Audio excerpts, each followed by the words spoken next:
Just about every operation that you've learned in math has an opposite. For example, the opposite of addition is subtraction, the opposite of multiplication is division, and the opposite of squaring a number is taking its square root.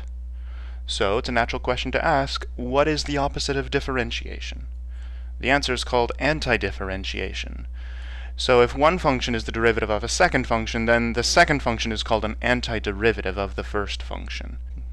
For example, the derivative of x cubed is 3x squared, and so x cubed is an antiderivative of 3x squared. But the derivative of x cubed plus 1 is also 3x squared, and so x cubed plus 1 is another antiderivative of 3x squared. And x cubed minus 17 also has derivative equal to 3x squared, which makes x cubed minus 17 another antiderivative of 3x squared. And similarly, if we put any constant in this position, x cubed plus any constant c has derivative equal to 3x squared, making all of these functions whose derivatives are 3x squared antiderivatives of 3x squared.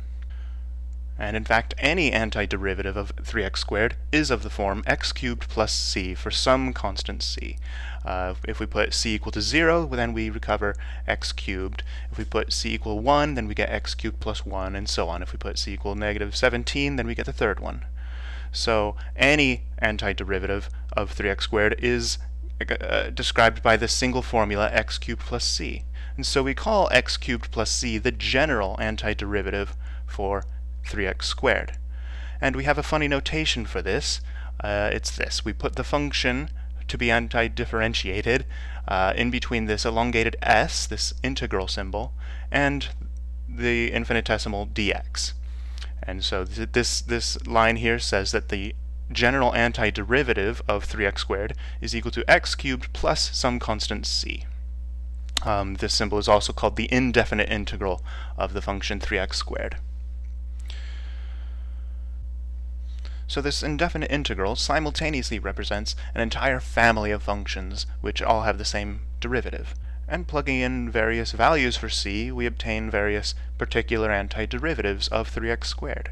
If I plug in c equal negative 4, we get x cubed minus 4, shown here in red. If I plug in c equals negative 3, then I get this curve, x cubed minus 3. And so on. If I plug in any value of c I like, I get various curves, x cubed plus 2, x cubed plus 3, and so on. And I'm not restricted to just plugging in whole numbers, by the way. I've only drawn whole number values for c here, but I could have x cubed plus 3 halves, for instance, and that would be a curve in between these two. And so I haven't drawn all of them. If I had, I'd have a completely black screen. Now, in certain applications, it might be important to find a particular antiderivative of a given function, as in the following example.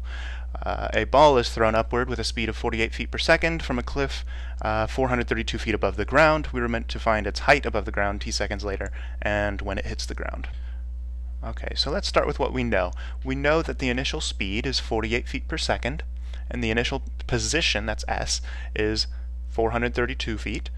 And then the acceleration at all moments is negative 32 feet per second squared, and that's because it's downward.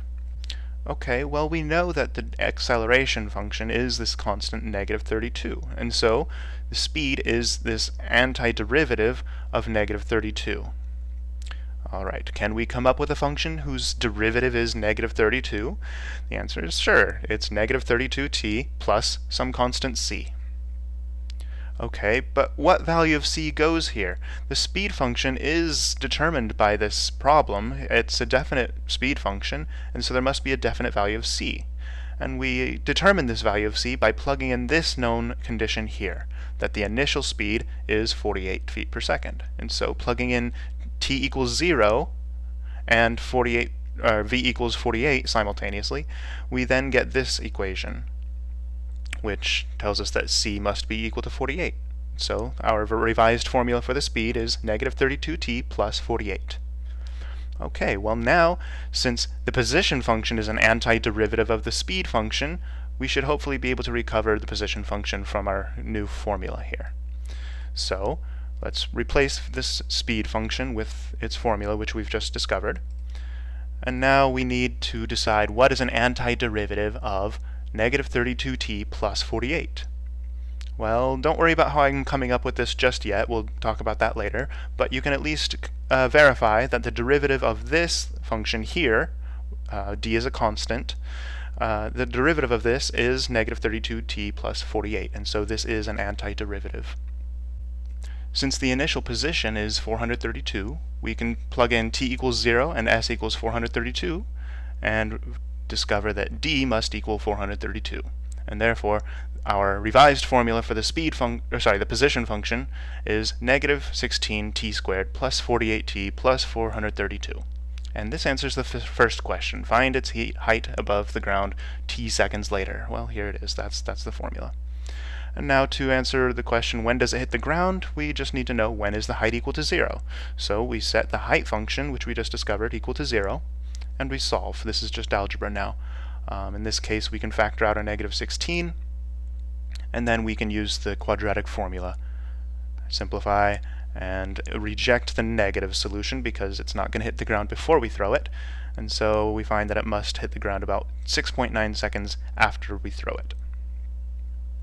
To recap, an antiderivative of a given function is another function whose derivative is the given function.